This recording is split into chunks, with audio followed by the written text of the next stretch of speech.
or silver somewhere. That's still going to remain. There's just an additional opportunity to make income. What's up? What's he doing? Make income for all. Yeah. My thing on it is there's tons of patriots that the reason why they're standing against the digital currency age and how to use computers and technology. Well, that's the thing. Is I in my personal opinion, this is where I separate. Today I think the banks have the people in power. They have cut off our gold mines. They've cut off our silver. They've cut off valuable land resources that we could regenerate and mine for. And in Idaho, we have $500 million worth of land resources, and it's like if we're going to use, like this is the common sense that I'm saying is if we already have the banks here, like you're saying, nothing's going to change. It's all going to be the same thing. But if the banks are the root of our issue and money not being backed and stuff and this and that, and say technology isn't reliable, say something happens or something, and we could use, because that's what I'm saying is when you're on your cryptocurrency app on your phone, your routing number on that account is to your bank. Well, that bank is the one providing you the money to go get when you get that money. Yeah. When you get crypto. That's what I'm saying is these banks here have been established by those people in power, and they're the ones that are controlling everything. So it's like they're not intertwined. They're not intertwined like that. Like I said, the cryptocurrency is based off of ledgers that are stored in multiple servers. It's completely independent of the banks. It has nothing to do with the banks whatsoever. I know. But if you win $1 million on a cryptocurrency, you could shoot that over to your bank account. What happens if that bank can't give you your money? It doesn't convert like that. And if it did, it would have to go through like a currency transfer. It'd be like changing, Mexican money for American money or something like that. It would be an actual transfer for whatever the monetary, value of whatever your cryptocurrency was. So if you had $1 million in cryptocurrency, it might only be worth, $500,000 in real cash. Yeah, you'd have to trade it with somebody available somewhere in the system that is willing to take that cryptocurrency and exchange it for the cash. You'll be like, you know what, that's valuable to me. I'll take it and I'll give you this much money. So that's kind of a bunch of Well, you could never really know how it would be until you never really know how it would turn out precisely until you were to try it. My thing is if they don't have that $500 cash to give you for that, that's my outlook. I mean, you wouldn't trade it if you just stay in cryptocurrency. That's why, like right now, you can only spend where it's accepted. It's completely independent. So what would happen to the banks, the credit unions? Well, some of them might go bankrupt, but it's gonna change a little bit, but it's not gonna be as horrible as you might think, and it's not gonna create these vulnerabilities. Excuse me. In those topics and those vulnerable, excuse me, I beg your pardon. Anyway, those things are more or less based in propaganda. It doesn't matter. Those are fear tactics to keep people away from it, and that's why they push the one world government, one world, currency. Cryptocurrency is never going to be a one world thing. That's never going to happen. And as a matter of fact, just to avoid the whole arguments and people talking about things like that, if I get up there, we're going to go ahead and write into law just for sake of people's comfort that America is never going to be a part of a one world government. We will forever maintain our independence, but we will stay, cooperative with our allies and this, that, and the other. But we will never become a part of a one world government, and we will never become or transfer our money into a one world, currency system. Never. Ever. Separation. Would you separate it? Would you separate us from the World Bank? I think that what's going to happen is, the Federal Reserve didn't exist up until a certain point. And 1913. Yeah. Right. Yeah. Exactly. Theodore Roosevelt. So less than 100 years. It wasn't even him. It was some financial guys that went into a hotel in Georgia or somewhere, and they went in there and finagled that shit themselves. Yeah, he just signed it. They just lobbied that shit in there. That doesn't have anything to do with our government or our constitution or anything. We can get rid of the Federal Reserve. I don't want to get myself assassinated, guys, But honestly, we don't need that shit. We can just be done with it. So once we transfer once we do this transfer of resource to a resource-based economy rather than a money-based economy, it just changes the dynamics of everything. So basically, all of these arguments just kind of dissolve and go. It cuts the head off of all of those snakes. Makes sense. Doesn't even matter anymore. And the cryptocurrency is really just icing on the cake. That's all it is. It gives people an additional form of income. That way they have, more ways to attain extra resources, or they want to go out and spend, cryptocurrency on a video game system or something like that, because they're already getting, their universal basic income that pays for their food. And the other necessities, just for life.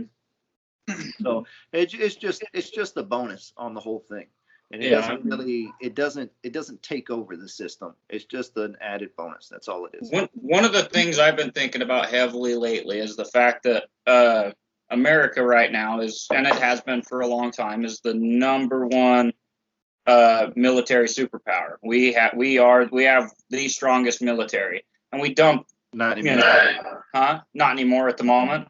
Not anymore. The global power balance has shifted. Yeah. Now it's shifted way.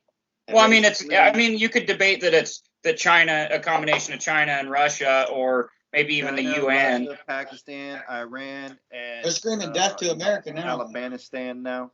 Mm-hmm. But still, one of the things I've been thinking about for the last few years, anyways, is the fact that we dump so much money into military instead of trying to put money in certain areas where we could actually help these countries. I mean, not necessarily help the countries that are against us, but help countries that will help us in continuing to be the military superpower of the world. What I've got from all of this, what I got saying earlier about Russia. I apologize. Oh, anyway, I was saying earlier. Okay, go ahead. Okay, well, sorry. What I've got from it all is, like we were talking about, the hierarchy and the people who control a lot of this stuff, and how the banks pretty much are controlled. They're sitting here playing chess with our militaries and creating problems to have grip over land resources in other countries, and creating genocide, playing chess. Yeah. What I personally think, is bringing our military back on our shores, bringing everything back to America, stay out of everybody else's business, and focusing on what we need to do to restore what hasn't been here for a long time. Unfortunately, and I hate to say it, but unfortunately, creating this transfer, converting to a resource-based economy rather than a tax-based economy as a nation, is going to trigger a worldwide movement. And that's the reason that other countries spend so much time and energy and money to thwart our democracy, is because if we achieve that democracy that we were supposed to in the beginning, where every man is his own king rather than it's the land that lives under a single king, is that every person in the world is going to see that and be like, hey, we don't need this authoritarian taxation system. They're doing it over there. It's working. Then the people are going to rebel against their governments, and we're going to have some conflicts all over the world. And America is going to need to remain the sheepdogs and help those people and those countries when their governments, if they try to, still go against them. And that's why, I kind of make a plea with the global elites right now and say that just let it be. Give the power back to the people. Leave them the fuck alone. Yep. Let us have our resource-based economy, and let us get you off of this planet so that you can start harvesting some real wealth out in the solar system rather than the limited resources that are here on Earth. Mm-hmm. And that's about the best we can do with that, because if, like I said, if we make that change in America, then every other country, every other citizen in the world is going to be like, hey, this is bullshit. They're doing it. Why aren't we? And it'll be a fucking mutiny in every country in the world. So when you hear me say these things in my video, when I say it will set the trend, because this isn't something that we're just going to make a change and then that's going to be it. The world is watching, man.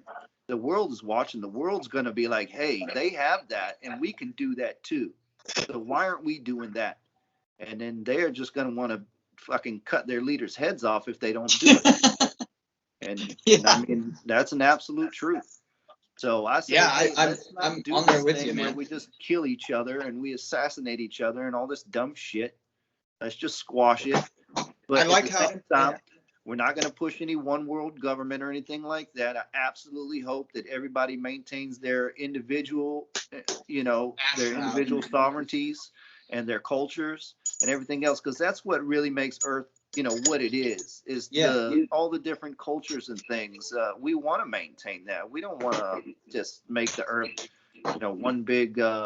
one big mixing pot and we all become the same thing. I think it's great that we can go to different countries and experience different cultures and foods and things like that. So diversity is a very, very beautiful thing that this wonderful world really presents us. And that's why I believe in the Constitution, because the Constitution grants freedom for all cultures. Yeah, and it should. And America is the one, melting pot of the world, and we can do that. We can maintain that, and that's why it's our position to make this change, because we were always supposed to. That is the foundation that we need to fill the form with. The frame is the form, and we need to make this foundation so that countless generations can grow off of that foundation, not so we can hit a world war or a civil war or an ice age and just be reset back to zero, because the elites, the wealthy elites, they'll maintain their stacks of money. They already have their beehives under the ground. They already have it. They already have that. They'll survive. They'll make it. They're trying to put bases and space stations out in space so that they can go hunker down until the coast is cleared and come back and dominate the next, wave of civilization. And I feel like this fucking cycle, man. Yeah, it's our job. It's our. I feel like if our founding fathers looked at us today at what they set up in the Constitution of the United States, if they looked at us today, I feel like they'd be looking at us. Holy crap! You guys haven't done. You haven't really hard. Yeah, we went the opposite direction. We haven't built on the base that they have set for us. We haven't built on it really. Well, I mean, there's still the foundation that's there, but we've literally just started putting up, basically set up a tent on the top of their foundation instead of building a skyscraper. Not that, we barely strapped a tarp over the frame. There is no foundation. We were compromised from the get-go. As soon as we tried to establish ourselves, and we had to start paying ransoms to pirates so that we could get our ships from coast to coast, around the world to continue the trading and barter system. We were compromised from the get-go, from day one.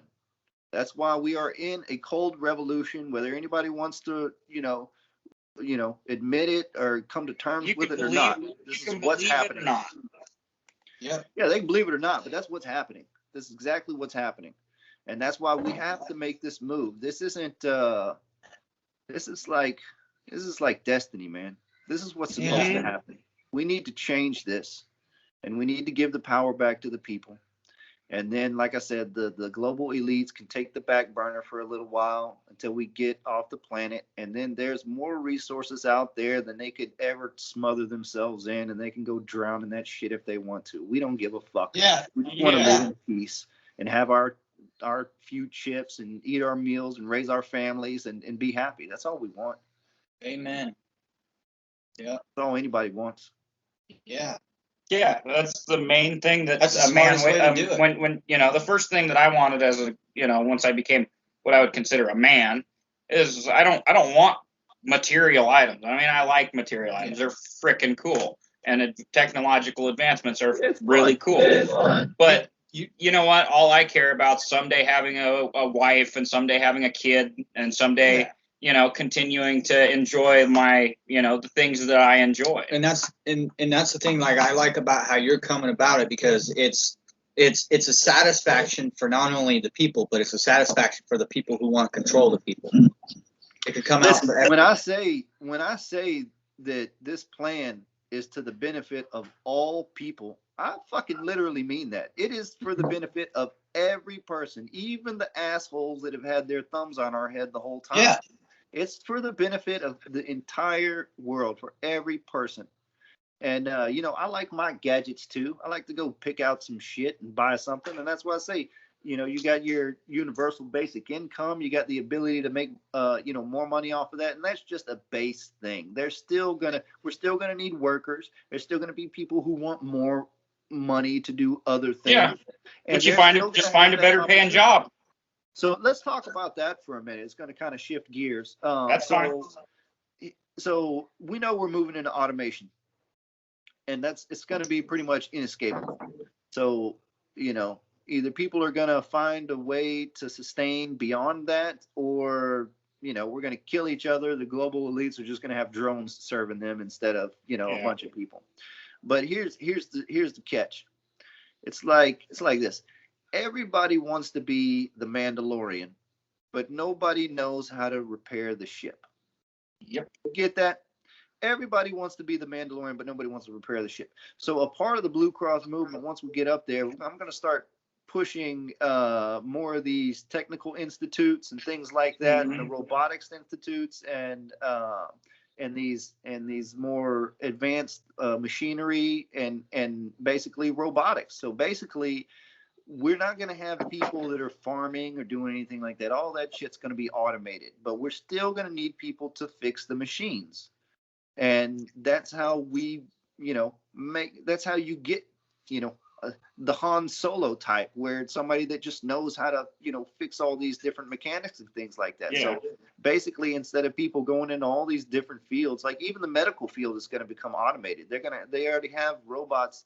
They have doctors doing heart surgeries from across the country over a computer. So it ain't going to be long before that computer just does it itself, where you can just lay down on the table and this thing comes in and does laser incisions and does a more perfect job than a human could ever do. So everybody's going to be put out of the job. What are we going to do? Well, so people, you know, we need to have mechanics that can repair the robots, and then we're going to need, you know, the UBI. So this shit has to happen, man.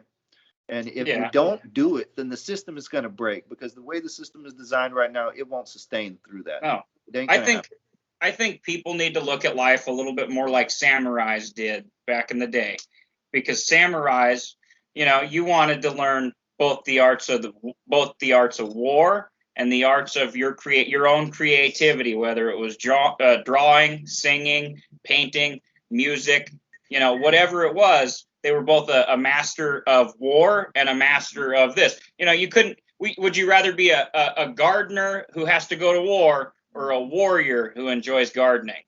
Well, so don't get me wrong, but I'll be fine to be able to repair whatever machines or robots that I utilize on my property and still do some gardening. But, you know, there's guys that got, you know, they're building little robots that, you know, that do the gardening. It'll till and plant seed pods all at the same time. People already have these little drones that they build in their own house, you know, to do that type of stuff. So, I mean, absolutely. I mean, everything is going to be automated in the next, you know, 10 to 20 years. Human hands are going to be, you know, useless other than to repair the machines. Yeah. And I could imagine that 30 years beyond that, the machines are going to be repairing themselves. And then we're absolutely not going to have shit to do. What are we going to do, man? Well, like, so even when I was in high school, we had machines in the shop class, and the computers would recalculate to account for things that would break on the inside of the machine. It's like that was only, I mean, I was in high school 4 years ago, but still, it's like that's 4 years ago that we had technology that was repairing itself before you even knew that something was broken. Yeah, and that's just high school technology. That's not even what they're working with on, you know, more advanced labs and scales than that. So you gotta guarantee that, you know, it's almost already here. Yeah. Fighting it or trying to get around it is, once again, we're swimming upstream, man. We just need to turn around and float. Yeah. That's what this movement does. It gives us the path to just stop fighting the current. Just float. Yeah, currently we are all pushing a giant rock up a hill. Well, this rock is the hemp revolution. I look at it, and we need to let that fucking rock roll. And it, you know. Yeah. That's the way I see it. It's basically we're trying to swim up a waterfall, and we're not getting there, and we never will. But we figure out a way to just turn around and float and sustain, then we're good to go. And that's what we need to do. So we need to push people into the robotics and these, more highly technical mechanical industries and things like that. And that's all we'll need. The robots are going to do the rest of it, and we just need to fix the robots when they break down. And other than that, we can just chill. Because that's the thing is there's a lot of old souls in this country. There's a lot of old patriots, 3%ers and stuff, which is I'm on that side. Don't get me wrong. If something happens, I'm on that side. But yeah, but all those guys are Star Trek fans. You know what I mean? So yeah. Get with the Prime Directive. Quit being an asshole and let's go.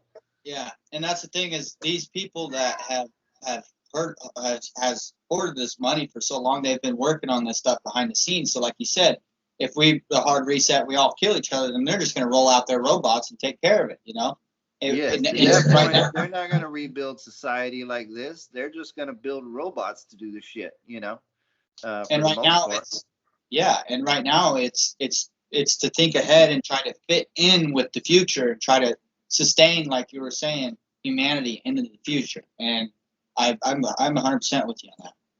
I hope so. And what, we just need to keep having these conversations and let people hear it and be like, look, this is all completely feasible. We don't need to get upset about whatever has happened in the past. We just need to know that there's a fucking wonderful future ahead of us.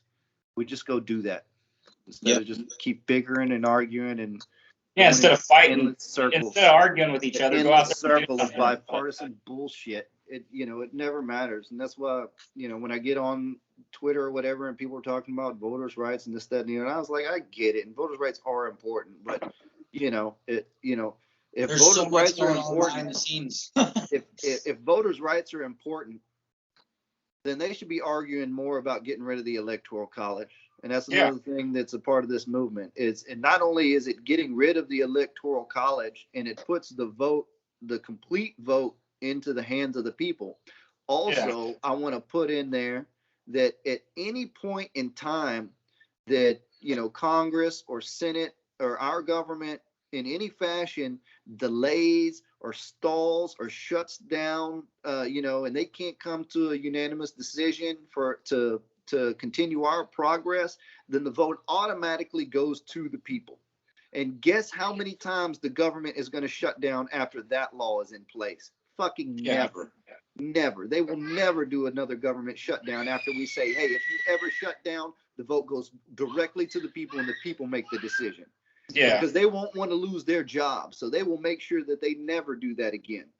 Well, no, one of the easy things that could eliminate the Electoral College anyways is stuff like this. My cell phone, this computer right here. I'm big on the Electoral College because the Electoral College is the ones that's, it's the ones that's saving people like us in Idaho. Being like places like Seattle. But it's more propaganda bullshit, man. It's like they'd be like, well, if we get rid of the Electoral College, then New York and California are going to decide who wins the presidency every time. And that's bullshit, man. Because New York, just like around here, I got, black and white and Hispanic. Very diverse. They don't all vote the same direction. That's bullshit. No. It's like look at how many people voted red and how many people voted blue in every state. And I guarantee you it's really close. So the people are still there. The independent people are there and they're making their choice. And the winner goes to the majority. Do you believe that the government should be able to decide for the people and rule America? No, it has nothing to do with the government. That's what I'm saying. That we get, and with the Electoral College, that's what's happening. The government is deciding what happens ultimately. It doesn't have anything to do with the people's will. I get you. Yeah. Yep. They're corrupting the representatives. Exactly. And that's how we are so easily corrupted, because it's easy to corrupt a handful of people. But how the fuck are you going to corrupt 160 million people? It ain't going to happen, man. Distortion. That's really the only way. I'm with you, because it's the Electoral College is keep your friends close and your enemies closer. Republicans are exactly what they are. It doesn't do any service to the people. It doesn't do. It's funny how they act like they're for the people, and like but they're literally using this whole outlook to get patriots and 3%ers to favor their side because they're for them. They're not for them. They're for their pockets and their own agenda. Yeah, they're for the people, but I gotta pay $1,000 for my insulin when people in Canada pay $100. They ain't for the people, man. There's a fucking crock of shit. Everything about the government right now is skewed. It's corrupted. It's owned by the financial elites. Has nothing to do with the people or the will of the people, and it hasn't for a long time. For well over 100 years, if not the entire existence of our country and the world for that matter. Yeah, and that was another thing too, is like bringing back being our own kings and stuff, and establishing those laws that were before us, and our government just took it way too far. That's what I believe in is the self-government. Even when elections take place, even if a president wins an election or whatever, he should not be able to take away that person's right to their own sovereignty. And that's the thing, is if Americans understood that we can govern ourselves based off of the government documents before us, we could take that and apply it to the future in a more moderate way and take away, the Electoral College or whatever. And then after that, it's just whoever wins the elections, it's going to be picked by the people. And then that person that's in that position can do good things for the country, but not necessarily. I don't believe in the presidency or the federal government. The executive branch should have any kind of control over someone's sovereignty. I do believe they should have control over a minimized government, but a minimized government that's working towards the interest of the people that vote for what they want, Yeah, I mean, we put the system back like I'm talking about. Basically, the government is really only there for national security. We don't need them to be taxing us and decriminalizing us and all this bullshit. It's all a bunch of bullshit. So give the power back to the people, and then that really reduces the government. So small government, power to the people, and like I said, once we cut out that heart of corruption, instead of trying to micromanage justice, everything will fall into place the way it's supposed to. We won't have to sit here and what we're doing right now, everything we're fighting for, every justice we're fighting for is trimming the dragon's toenails. That's all we're doing, is trimming the dragon's nails. We're giving this motherfucker a manicure, and it ain't doing shit. It's still ruling over us. We need to cut the head off of that dragon and become the masters of our land instead of being ruled. And that's how it always should have been. Amen. And that's what people need to wake up to. Yep. Yeah. Dude, I'm with you. Currently, our legislation, it's all like you said, the bipartisan electorals that we go through every year or every 4 years. It's all, most of the people that they are trying, whoever's president at the time, they're not trying to actually do things that the people want, us as citizens. They're not trying to take care of those things necessarily. They're trying to take care of whoever got them into office, their lobbyists, whoever paid them money while they were campaigning. You get a damn near a 50-50 split vote, and then it comes down to the choice of one senator or one congressman to decide if the actual law is going to pass. That doesn't sound right.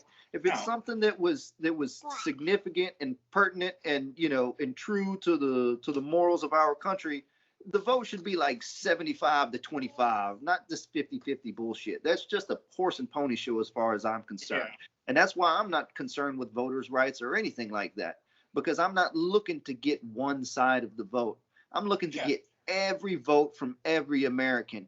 And if there was a politician out there saying the things that I'm saying, then they don't have to worry about a split party vote. They could be like, wait, this is for every citizen and to the extreme benefit of every citizen. So I don't have to worry about, catering one way or the other. They're just going to be like, hey, this makes sense. This is right. We're all going to do that, Into the old timers that are scared, and to the quote unquote conservatives, the right wings that believe in the Electoral College, that are all on the side of the far right. And, there's a far left as well. But to those people that believe, if we get rid of, those little things that has been put into our history to brainwash us, you're telling them that it's not going to matter whether we abolish Electoral College or not, because it's the right by the people, because they're going to be able to self-govern themselves as independent. Yeah, it's a way to diffuse or to debunk every one of those arguments, and it's like it's all such bullshit. Like I was talking with a Trumper just 2 days ago, and he was like,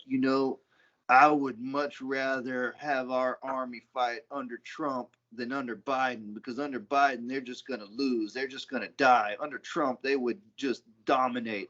And I'm like, man, that's absolutely bullshit, because they're the same soldiers. Listen, our soldiers don't fight for the president, they fight for the citizenry. So whoever the president is doesn't matter. That doesn't mean that a soldier's willpower is going to change about how he feels about his country. It's not going to change his patriotism. We fight for our land and our freedom and our country. We don't fight for whoever's in office. The person in office is supposed to be a servant to us as well. And that's where we're all just misguided and misplaced. There was a mass shooting in Colorado. I don't know when it was, like it wasn't too long ago, several months ago. And the police chief came on the news and he says, several people were shot and killed, and I'm sorry to report that an officer also lost his life. That is completely ass backwards. The police are supposed to be the sacrifice to keep us safe. So it should have said one officer was killed, and I'm sorry to report that several citizens were killed. That's the way he should have said that shit. But he didn't. He said 7 citizens died, brush off, and I'm sorry to report that one of our officers were killed. Well, the officers are supposed to die. They're supposed to. The officer sacrificed his life for those. Fucking job. Yeah. Servant. And I hate that they want to get out there and a cop wants to be like, well, you need to wear your seatbelt because I don't want to have to scrape your dead body off the road. If you don't want to scrape my dead body off the road, you shouldn't have took the job.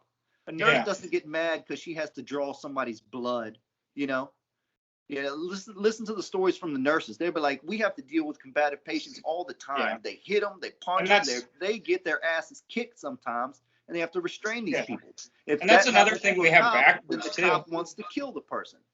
That's another thing we have backwards in this world currently, is the way, like, police, they don't have very good what do they call programs? They don't have very good programs for police who experience these bad things, like you were saying, scraping somebody off the road. If I was a police officer, I mean, I'd be going in expecting to have that, but they don't have they don't have decent programs to help reassociate people. It's give people a look. I was a tow truck driver for a little while, and when we roll up on an auto accident and there's a dead body in a car, and that car is mangled and trapped on the sidewall, there's absolutely instances where we had to hook our trucks up to those cars with the dead bodies in them, and winch them off the wall or whatever we had to do. So we had to sit there and look at those dead bodies just as tow truck drivers. So the police taking that position in the first place is a complete cop-out and bullshit once again. So, they spit this narrative because it sounds good and people eat it up, but at the end of the day, it don't mean shit. If they don't want to do the job, then they need to go get another fucking job. That's all there is to it. Yeah. And that's another thing too. I think a lot of people forget to realize is a lot of these police and stuff like that. The battle right now, they're being controlled by a higher entity, and they're unaware of sovereign rights. They're unaware of people's sovereignty and being able to purchase what they want, being able to trade what they want, and the system is set up to where these people, they're making money off of illegal drugs. They're making money off things that shouldn't even be illegal. Incarcerations. Idaho's like what? The highest incarcerating state in the United States. I don't know. But we might. I'm not sure about that, because if I'm not mistaken, Texas has like 48 prisons in it. I believe Texas and close to where I'm at, close to Huntsville, Texas, is like the prison capital of the world. Like I said, my brother is a prison guard. His wife is a prison guard. My mother is a retired prison guard. One of my cousins, a bunch of, basically that is one of the major jobs around here. Half of the people around here work in the damn prison. And the majority of those people don't even need to be in prison. It's for bullshit. Yeah. And you'll look at the rearrests, 75% of, rearrests are for nonviolent offenders. It's just, they shouldn't even be in. So 75% of the prison system doesn't even need to exist. Now, I'm not saying that there aren't people that don't belong behind bars. There absolutely are people that belong behind bars. But if I see a child molester in New Mexico walk free on a loophole, and then you got somebody in jail, for 10 years on a marijuana possession charge because he had got caught with a pound of marijuana. Like, fucking for real? This is absurd. These are atrocities, man. And meanwhile, and that's what I hate about, the right wingers right now. They support that Christian conservatism, but where does the most molestations happen? It's usually what? We got all these lawsuits against the Boy Scouts, against the Boy Scouts of America. America. The priests, Dude, you're just calling it out. They're fighting. They think they're fighting child molesters, but they're really supporting the majority of them. Mm-hmm. Yeah. Everybody is ass backwards. Everybody. What do you think they were doing in Afghanistan? They were trying to put American values in Afghan government, and then telling our boys to ignore the ones getting molested. Well, that's what they were saying when they, when the Soviet Union had taken over Afghanistan, and that was one of the initial things that we did, to bring down the Soviet Union and get them out of Afghanistan, and that was supposed to be they spent 10 years there. Well, they taught the people that were fighting now, they taught them to be extremists by saying, hey, these people are atheists and you need to go kill them because they're atheists. Yeah. So now who's in America? It's a bunch of atheists. Now America's a bunch of atheists. Now we need to be killed. Now they want to bomb us. So we literally created our own enemy with that Christian conservative, ridiculousness. Yeah. I'm not mad at anybody about it. Do what you want to do. Do what you believe. But don't get mad at other people for doing what they want to do. Otherwise, you are only a terrorist. You're an extremist. And like myself, I consider, people could say I'm Christian or whatever, but I believe in God and I believe in Christ. But like I'm saying is the truth that I found deep research is they have formed this Christianity today, false teaching to guide us to this new world order, or guide us to this false teaching of God. And that's the thing, is it's all false. As a believer in God, I can even say myself, an ex-conservative, I was an elected. Yeah, this is what I like to say. I was an elected delegate for the Republican Party in 2018 here in Idaho. I was a state youth committee, and I fell off the map because I started doing research. I started figuring out the actual real laws of the land, and how this conservative outlook and this Republican outlook and this outlook it has to be this way because God, this and that. And it's like, but you're missing the point, guys, is I've done this research back in before that this isn't real patriotism. This is patriotism to get people to favor the side, to favor the blue, to push this agenda. Because if they don't have the people to stand up to the blue, to stand up to these unconstitutional laws that are coming out, then they're going to keep going the way they're going. And that's what they're doing, is they're getting all these people to favor this blue line that they put out there, to keep pushing this propaganda agenda of, oh, we're the ones fighting for you. We're the ones for your gun rights. We're the ones fighting. Yeah. No, you're not. Because what you're doing is, behind the scenes, you are creating this agenda to where everybody's going to have to abide based off of your religion. Well, that is not Christ. That is not Christ. Christ is an anarchist. That's the truth about it. Christ was a guy that was about freedom and love for the world. Now, these people are like, oh, well, these people aren't going to have, these people aren't going to be able to repent or this and that. No, Christ, in my opinion, from the research I've done, is Christ.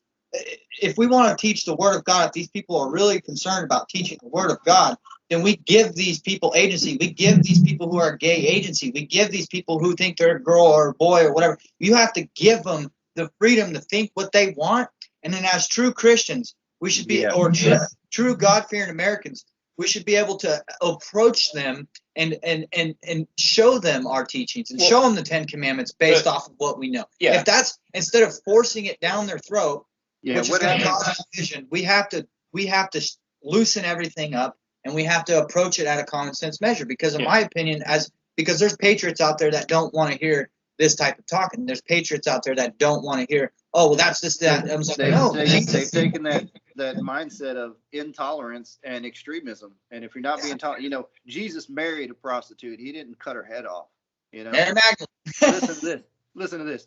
China just changed the Christian Bible last year, and the verse where it says that, where Jesus said, "Let he who is not sinned cast the first stone," and the way they edited it was that everybody left, and after everybody left, Jesus picked up the stone and killed the woman because the law had to be upheld. Now that's what the Christian Bible says in China right now, and you can't say that the Bible wasn't ever altered before that. In King James version, strictly to control people and to control their ideologies. It's absolute bullshit. Jesus said no idols and no symbols. But the way I see it is that at some point in time, Jesus was put in the position of the idol so that he couldn't be refused. So now people worship Jesus as their Lord and Savior, but Jesus never told anybody, that you have to do this to worship me. Jesus never told anybody to worship me. I am your Lord. That is never said. Jesus never said that. What I wanted to say, Bubba, is that this is something I don't understand about what's going on with you right now. You literally, just because of the fact that you believe in the 10 Commandments and because you believe in the Constitution, those two things going hand in hand, you have been labeled as an extremist. Or what is it? Radical rightist. Yeah. And it's like you're not even a person who's like strictly right. You're more of a centrist. Yes. And that's what I don't understand.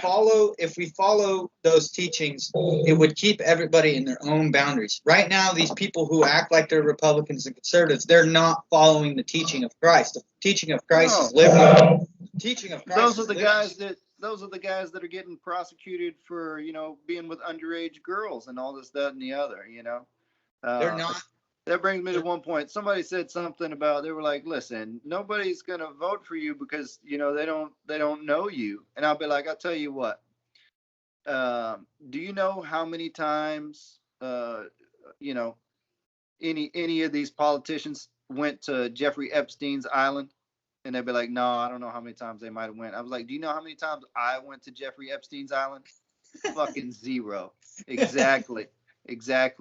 So that's the thing, man, is a lot of these people are having the wrong outlook, and they knew coming into this division, one side knew that it was going to stir up a bunch of 3%ers, and the other side knew that they could get the 3%ers because they brainwashed them for decades, and they can get them on their side so they don't stir up, stuff. And it's just like, no. What Jesus was, he was a guy who wanted liberty for the world. He wanted everybody to have the freedom to think for their own and to believe in the higher power, to believe in nature's God, to take care of nature. Because God is the trust faith comes from. You have more trust and faith when you're free to believe it and digest it on your own, not when it's force fed. You think about when a parent tells their child not to do something. What does the child do?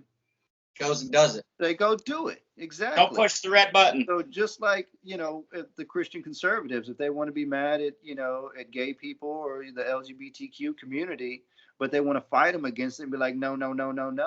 What happens when you tell somebody no? They go do that. So if you want to fight them, you don't, or if you're really against that, you don't create legislation to limit people from being who they want to be. You got to approach it from a psychological standpoint as real Christians, like Jesus would. Yeah, at least from a point of tolerance, we'll be like, listen, do what you want to do, and see how it works out for you, and then let's talk about it, later, and see if if there's a better way, or if things could have worked out better for you. And that's the thing too, is I was also like people, because I've been pretty vocal about natural order and stuff like that. Natural order based off the Constitution, how it works, is not a force. It's not an enforcement of government. It's actually a deregulative government. It's actually a common sense way to go about running a country, running a state, and it doesn't only make the people, the conservatives, happy. It doesn't only make the it doesn't make only the conservatives happy, but it makes for the podcast. It doesn't only. She's got some input. She's got some things to say. The natural order doesn't only, in my opinion, it doesn't only grant those Christians and those strong conservatives. And hold on, guys. Give me just 1 second. Let me get ready. You got it, man. I gotta say this real quick because it's really good after you get back. Okay. Oh man, the natural order is amazing. Like I'm excited. 2.5 hours, man. This guy's seen. That's what we're at right now. I'm literally seeing what he's seeing, and it's pretty gnarly. But I told you you'd like him. He's an interesting fellow. But that's the thing, is like people are like, oh, you're a radical, you're this, you're that. People would probably, I know, and that's one of the things I don't understand. You can't you're the farthest thing from a radical right. I know. I believe in a well-regulated militia too. Yeah, and it's because we would have a well-regulated militia to protect ourselves from the hyper government that they're trying to push down. Well, and that's one of the things is I don't feel believe it like one the bit. state could Sorry about regulate. Oh, so, and that was the thing I was saying, is like people were like, oh, this natural order thing that I've posted online, this and that. I was like, well, that natural order thing I posted online is a separation from the church and the state. What happened is we as Americans have let these global influencers, as people who are, prophets of churches or whatever, they're all connected to these big corporate, because government is a corporation. They're all connected. God. If we go through that natural order, it literally abolishes all that enforcement. It abolishes people like conservatives trying to build legislation off of unconstitutional laws to control people, when we could literally set up the Constitution how patriots want it, set up the Second Amendment or the First Amendment, and then give us our natural order, our jury by the people. Our justice will come, and that's the thing, is once we're not forcing people, because that's like in the Bible, it talks about when Jeremiah got saved from a dungeon. He got saved by people who were gay or whatever. They saved him out of a dungeon that was gays, because Jesus, in my opinion, Jesus doesn't just shun on somebody for being who they want to be, because it's in their own mind, it's in their own intelligence. But if you're to approach them and say, hey, this is natural, like, if you could go be who you want to be, but as a constitutionalist, I believe the separation of the church and state. If you want to come to my church, if you want to come worship the real teachings of God in Christ, let me help you into that, so that way, I could show you, why man and woman are put here to be. It's like you should be able to do what you want. You should be able to do what you want.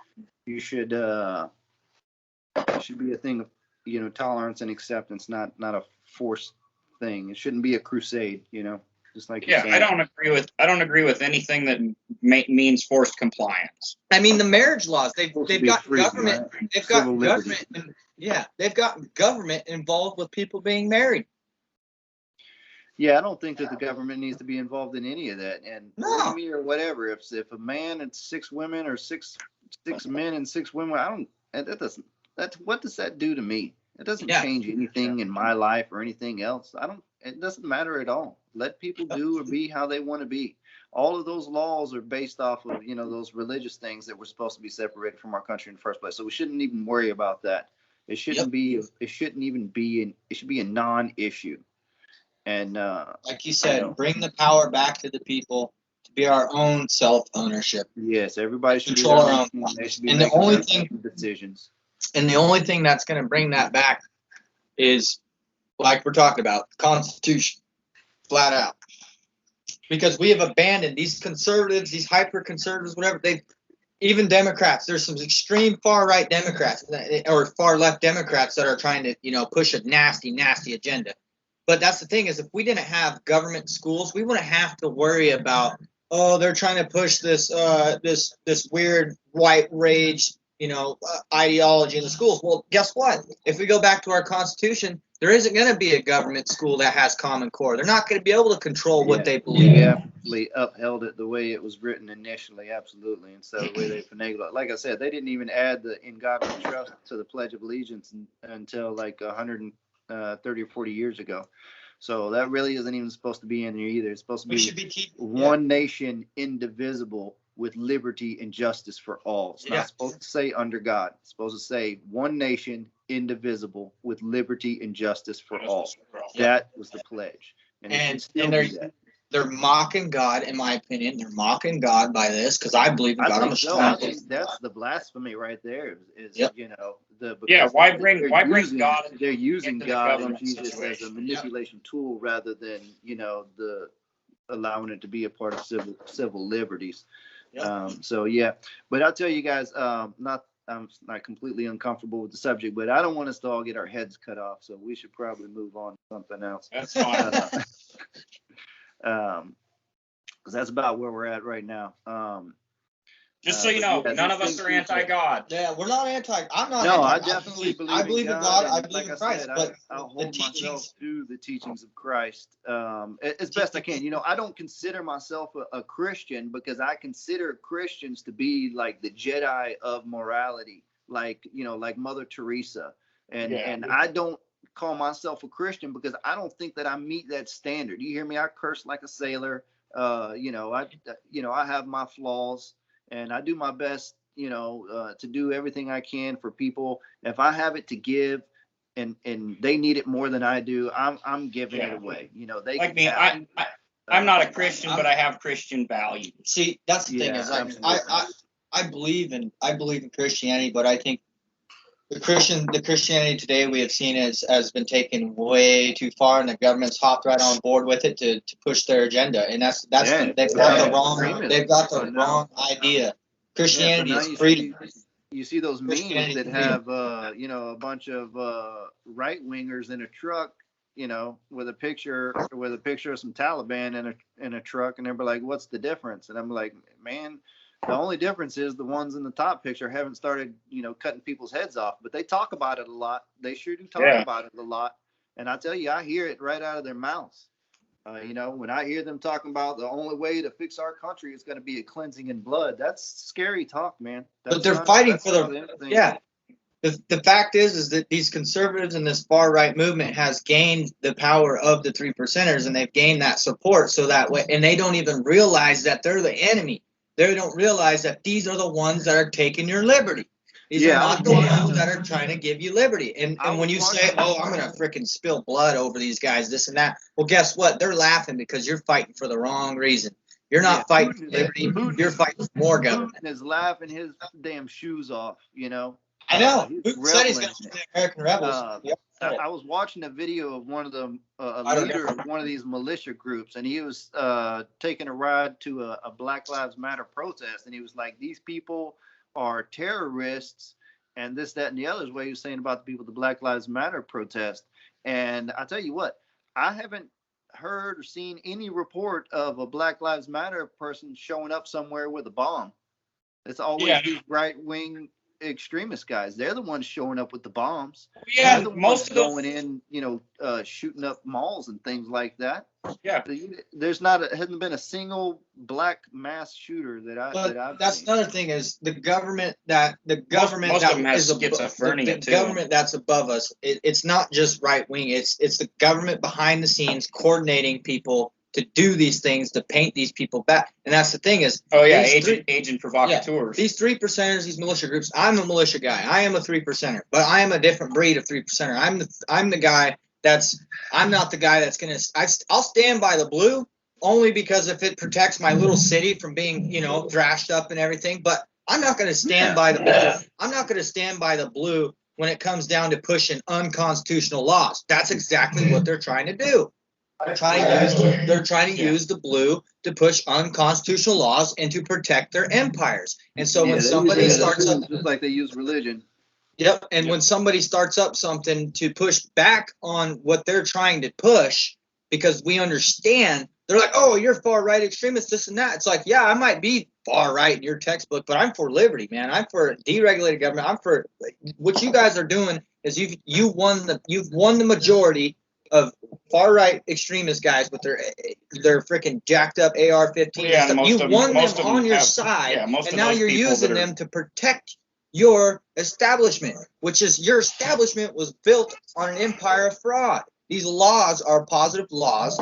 These people are incarcerating people. That's all I'm saying is if there's ever to be, from my standpoint, where people are like, oh, you shouldn't be, in a right-wing group, or you shouldn't try to be forming this and that. The only reason why I believe in forming a militia is because our founding fathers wrote the Second Amendment for this time, to protect our communities, to protect for a well-regulated militia instead of police. Yes, well, to protect our communities from criminals. How that's written in doesn't really. It really isn't about these private militias. It isn't against it, but that's not really what they were talking about. If you look, every single state has its own, state militia.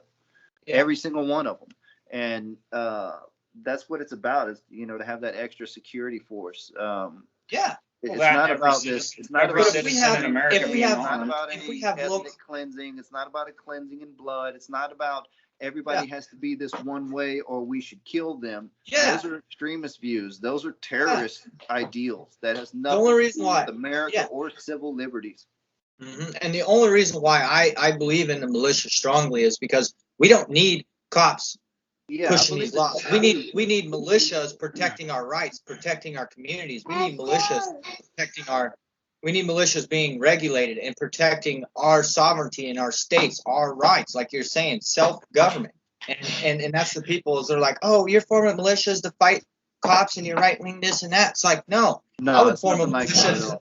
I would form a militia. Point I'd like to make, if you don't mind, because I'm attacking the blue stripe because I see it as a symbol of authoritarianism and a divisive tyranny.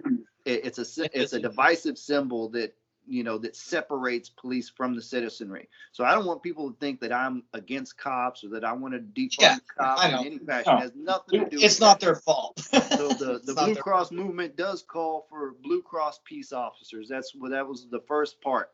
And basically, I want every police department to create a division of Blue Cross peace officers, every department in the nation to have a group of police officers that do not have weapons at all. Yeah, because right now, to treat the citizens as siblings, they need to go to these places and diffuse these situations and not incriminate and make meal tickets out of our citizens. And I know that shit gets sticky sometimes and things are not, sometimes, if we roll up on, a man and a woman, a boyfriend and a girlfriend, and they're fighting each other and they're assaulting each other. And that's a horrible scene, and things might have got ugly, but that doesn't mean that they're horrible people or that they need to go to jail every time. No, or that they need to have a gun called to the situation. Yeah, they definitely don't need a gun. That's really that's really most of what people use police for nowadays. Oh, I need to get a gun in the situation. I don't have a gun. I don't have a gun. Like I said, I think government, like what they're doing right now, I think government should be used as a servant for the people, like we're talking about. But I do not believe in disarming an American public. I do not believe in making laws that are unconstitutional, taking the guns from the people, because I believe we should always be able to have people armed militias. I believe we should always have people who are able to protect their state. And that's the ironic part about it, isn't it? Because most police officers are going to be Second Amendment people. But what happens if a cop rolls up on a scene and somebody has a gun? You have a 90% chance of getting shot. Just like the guy who was going down, he already had both his hands out. The gun in his hand was more or less pointed at the wall and in a downward direction. It wasn't pointed at either cop. Cops don't need to be afraid because they see somebody with a gun. It's not time to execute just because somebody has a gun. And you need to expect to see people with a gun. Here's how I feel about the police. And this is exactly what it is. Because if you go into a court of law for assaulting somebody, this is how it breaks down. If me and you were on the street and I run up to you and I just waylay your ass and I knock you on the ground and then I throw my hands up and say, hey, I'm done. If you jump up after I throw my hands in the air and you attack me, then that is assault on your part. We both go to jail for assault. Okay, so if I walk up to a group of cops on the street and I just knock the fuck out of one of them, yeah, they shouldn't start beating the shit out of me or shoot me and kill me. If I walk up to a cop and I knock the shit out of him and I put my hands up and say, I'm done, what do you think's going to happen? I'm going to get my ass trampled. But that's not what should happen. That cop should eat it and be like, you're going to have to go to jail for assault, sir.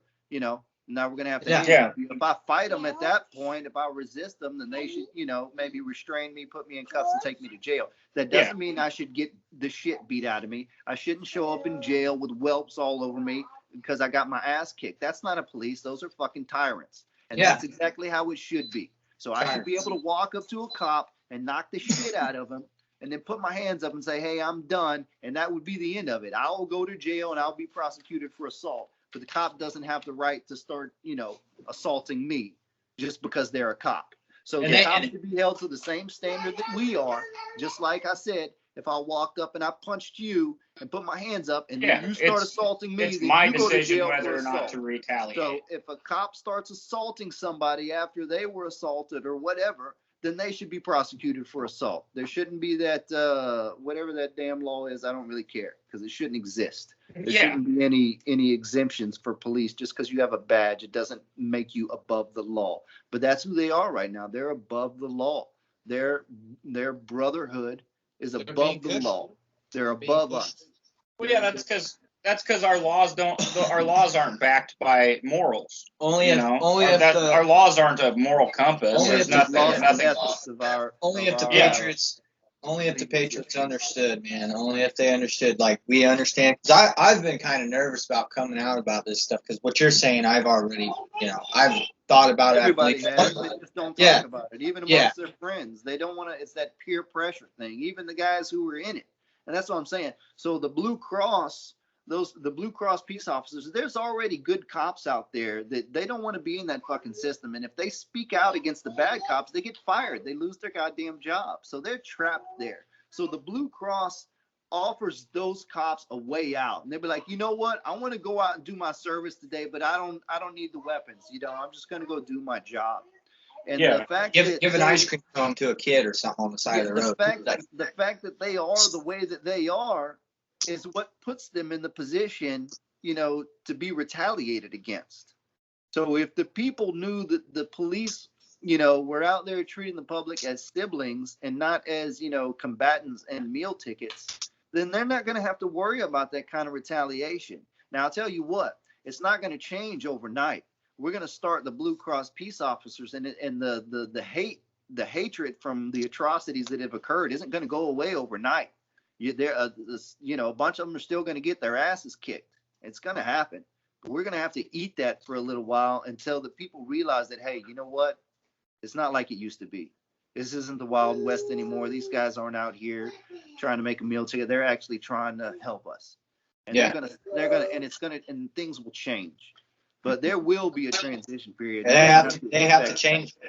They have to change the laws. If they can't be man enough to, if they can't be, I don't want to say man enough because it's kind of discriminative, but if they can't have the fortitude, to make it through that, then they don't need to be in that position at all. Because like I said, nurses have to fight with their patients all the time. Yep. They get black eyes, they get bloodied up, they get their hair pulled out. That doesn't give them the right to kill their patient. So government is supposed to serve for the people. We need to create these Blue Cross peace officers so that we have actual peace officers diffusing shit, helping people, not not staging some illegal drug bust to redistribute it back to the drug lords to go make more money off legal drugs. No, we need to change the Dave Chappelle's skit, right? Accidentally shot him. Well, sprinkle a little crack on him. Yeah, that's a good skit too. I'd rather have a government. I'd rather have police officers where you're driving down the road and you see somebody with a pop tire or something. I'd rather see a police officer out there jacking that car up and helping that person with their pop tire instead of just driving on by. Well, you're not speeding, so I don't have to pull over. Yeah. So. Well, I tell you, we have that, and there's a lot of them out there, and they do that, and I see them on a daily basis. I had to pull over my truck on the side of the highway coming out of Houston the other day because one of my straps, my load had settled and my strap got loose, and I didn't want to get all the way off the highway and lose all that time, so I just pulled over on the shoulder and jumped out, and the sheriff pulled up behind me.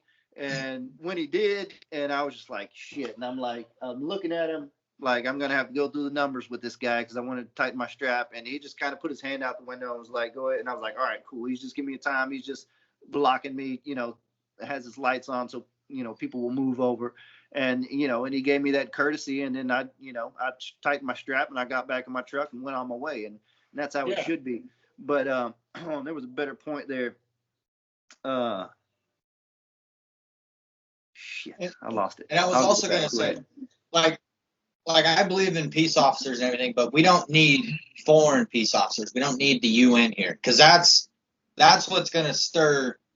That's what's going to stir this up. Yeah, no, we have domestic. Like I said, these are police are supposed to be citizens who care so much about our way of life. They sacrifice a normal career path for one of public service to help sustain and they're supposed to be the sheepdogs.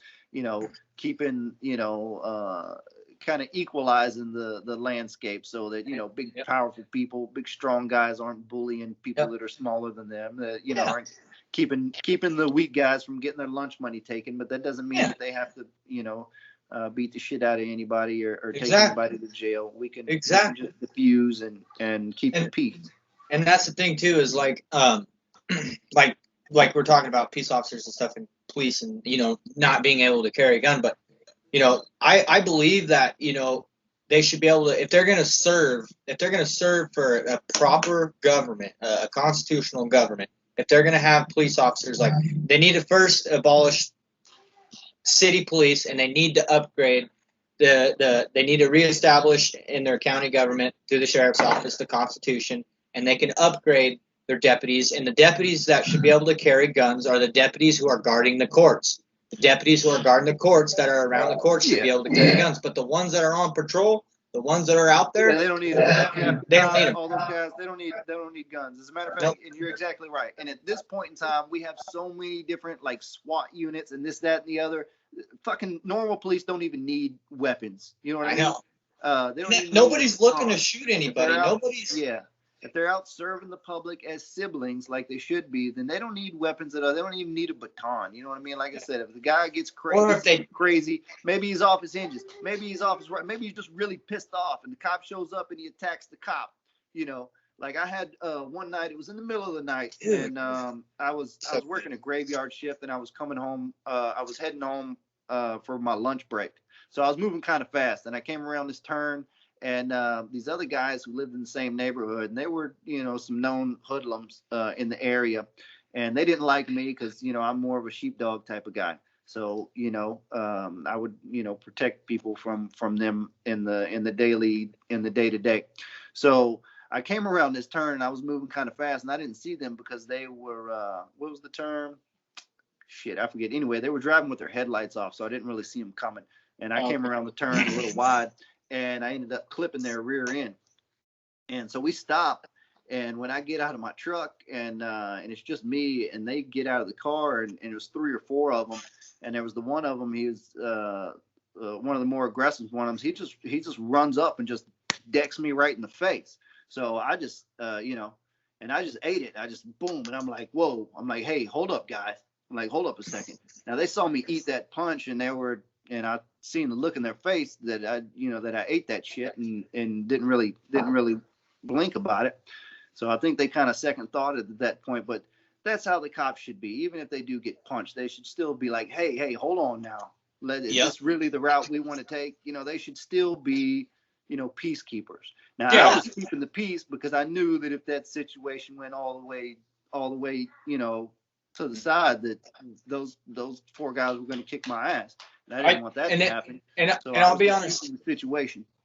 And I'll be honest here is I don't necessarily believe in they should be unarmed. Like they shouldn't. I believe that if they're going to be driving around, if they're going to be walking around, I don't believe that they should have this go-to right here. I think if they're going to have a weapon to protect themselves from radicals, say a crazy tweaker or something goes nuts, have yourself a shotgun or something in the cab, and don't grab it and create a law, because they're public servants, because they're going to be serving under a government that's looking to serve for the people. They don't go to that shotgun in their cab until they have a justified reason. They don't just hop out with a pistol on their hip and then say, "Hey, I got my gun right here. Don't you do this. Don't you do that." Because if we bring that back to where it protect and serve in their actual sacrifice, it would be way more honoring to see cops running around without pistols on their hips and doing work for the actual law, doing work for the actual people. And once they understand that part, where it's more of an honorable thing instead of just jumping out and grabbing your gun. And how many people get killed every year from by accident? You know, somebody, an officer thinking that a cell phone's Let me throw something in there, because here's another one of the major things that I want to do, and this is gonna diffuse a lot of these confrontations and things before they even go awry, and is to put in a federal mandate or clause, or put it in the damn Constitution and say no harm, no foul. Even if somebody was speeding down the road, nothing bad happened, no fucking ticket. If somebody does something that's perceivably against the law, but nobody was actually harmed and there was no monetary loss, there's no harm, then there's no foul. They shouldn't be prosecuted or criminalized in any fashion.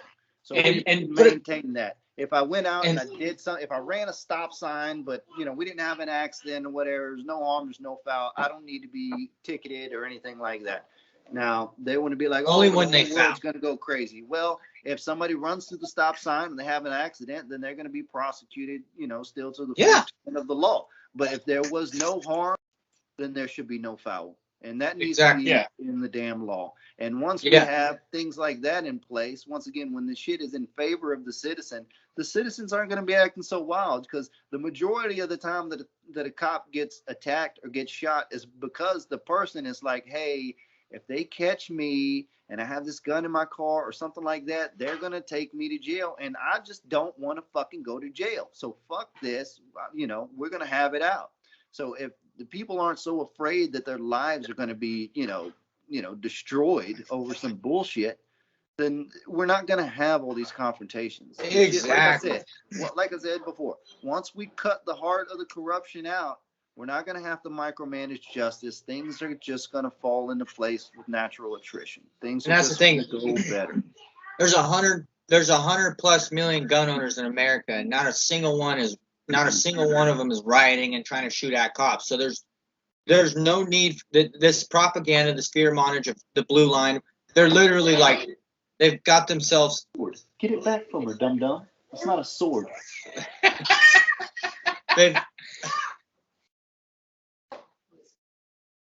I gotta say this because I know it's gonna get. But yeah, it's like got to. I love how 15 minutes ago we were talking about getting off this topic. I know, but I gotta touch this. I got back on the space shit because we're gonna get our heads. Can I tell you? I gotta say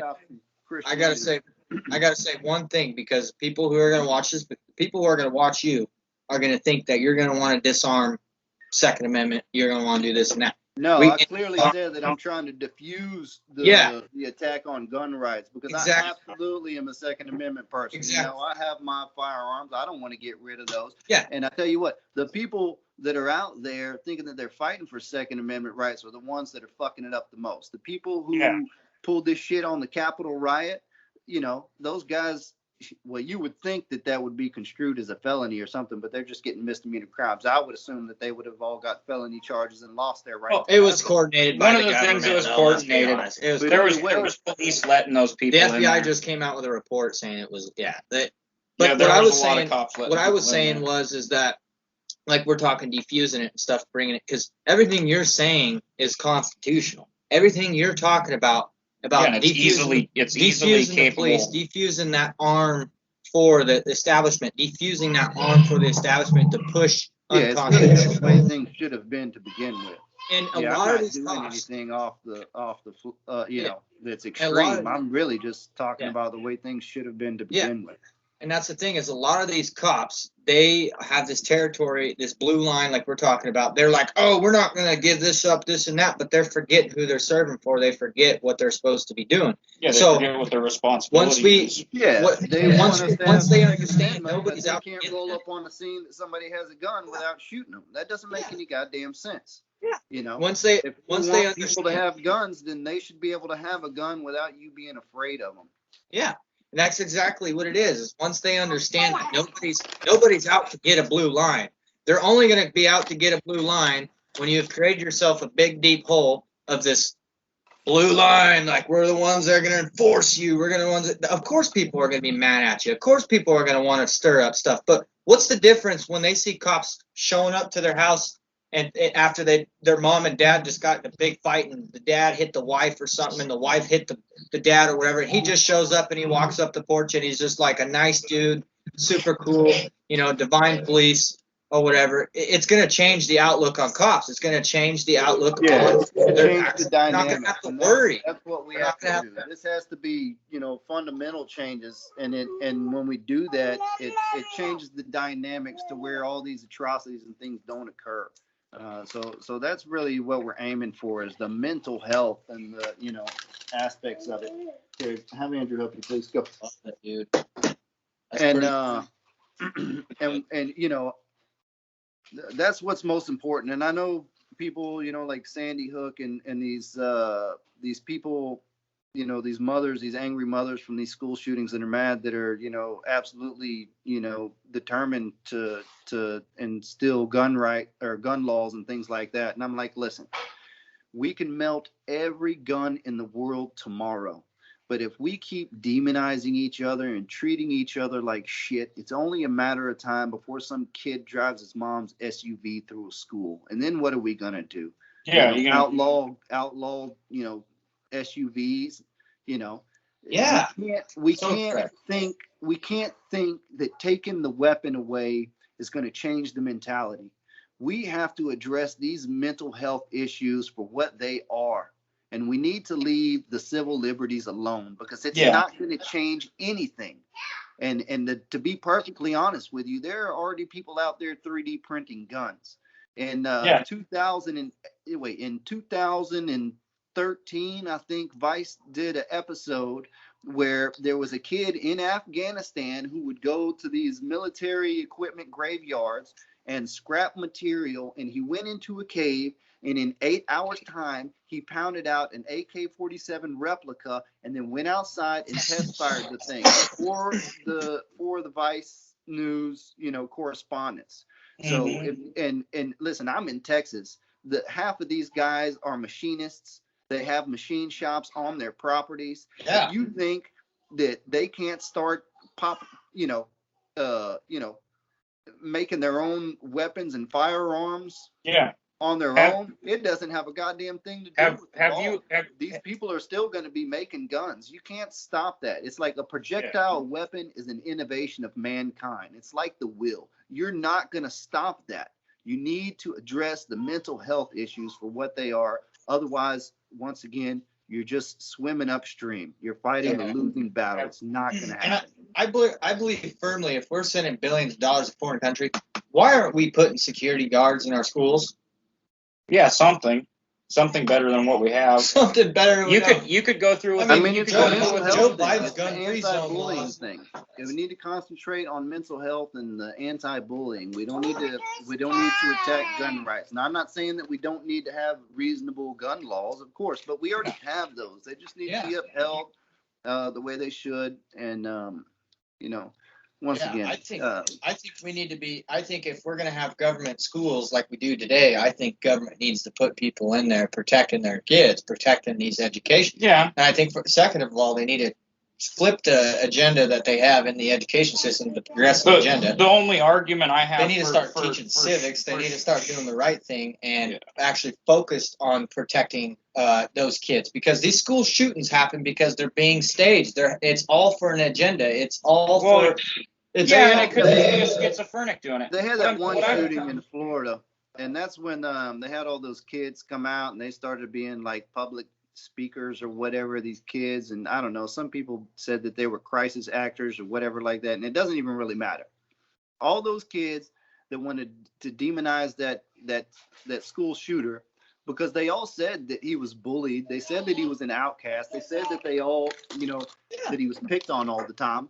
And that's what I wanted to say to every student and teacher in that school. I was like, who was the last person to give that kid a hug? You tell me that. Before you demonize that shooter, who was the last person that gave that kid a hug? Yeah. And none of them put their hand up. Nobody gave that kid a hug. And as a felt like shit. That's why he wanted to retaliate. They all told him.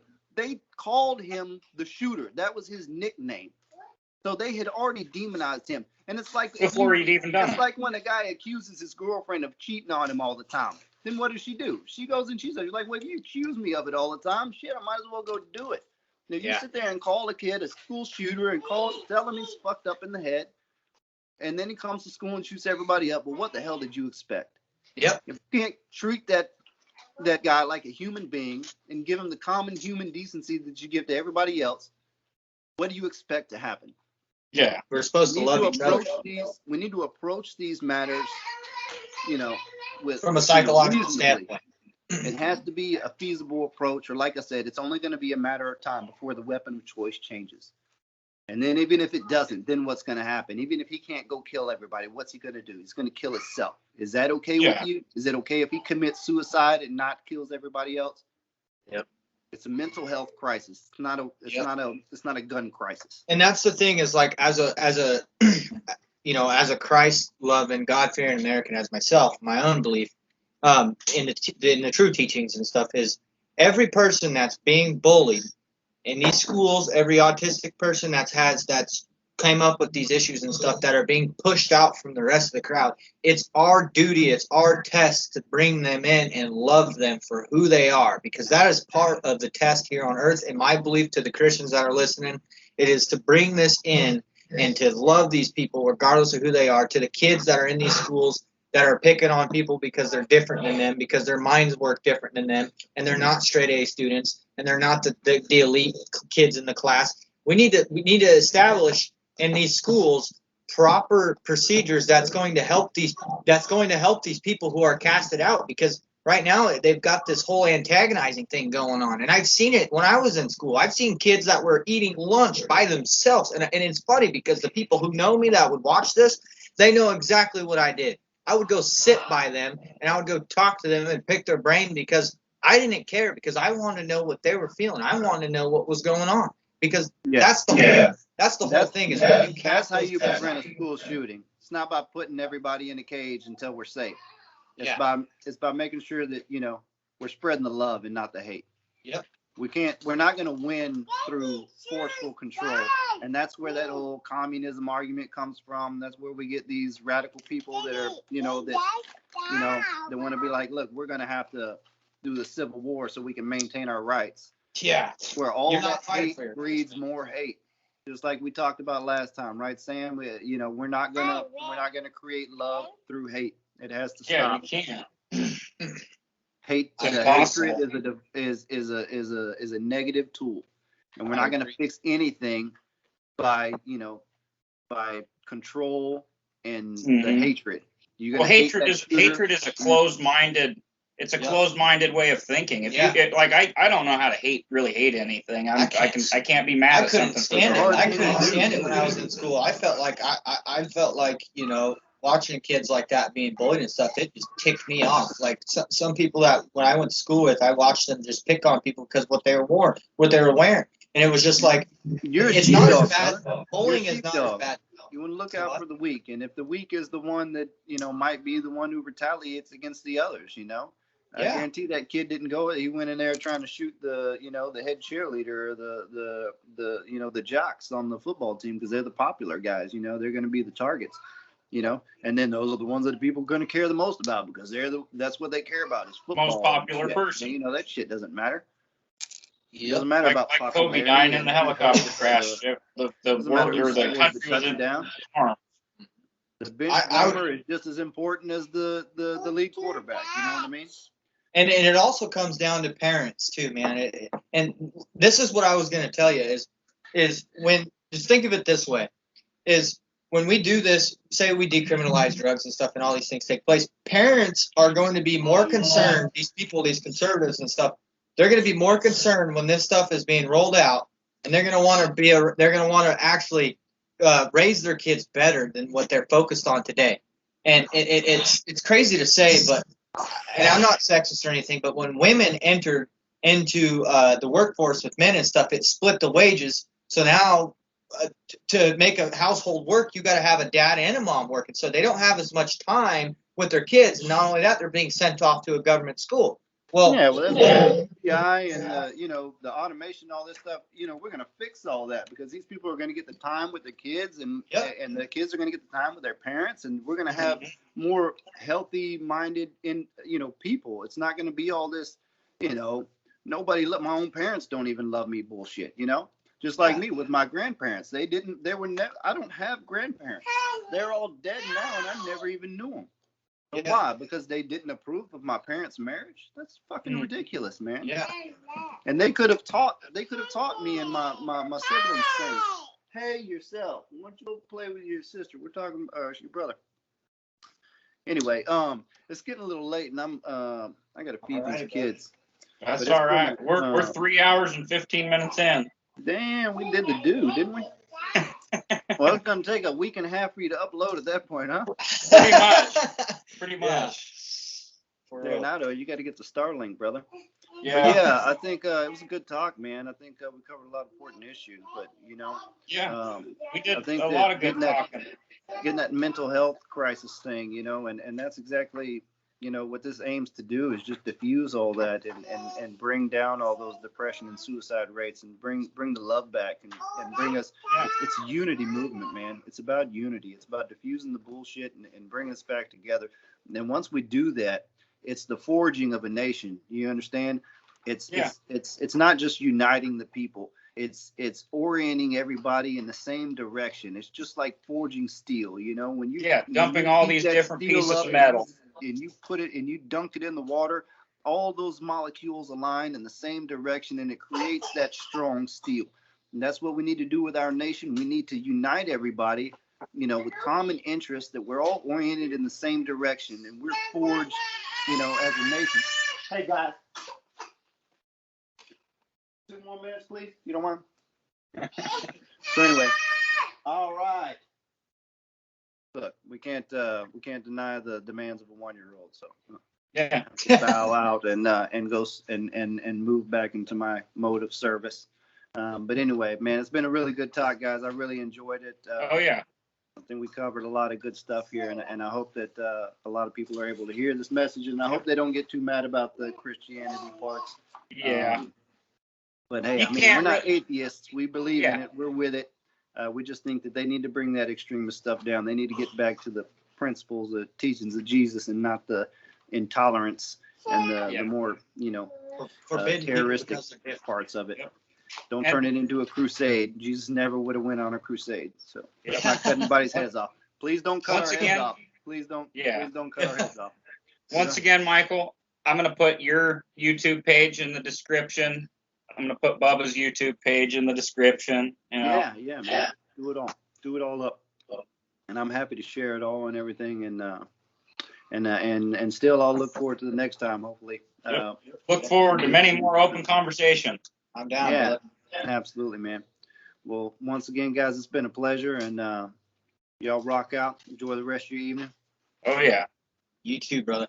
You have a good night, Michael, and along with everyone else who's listening. Let's do it. Blue Cross.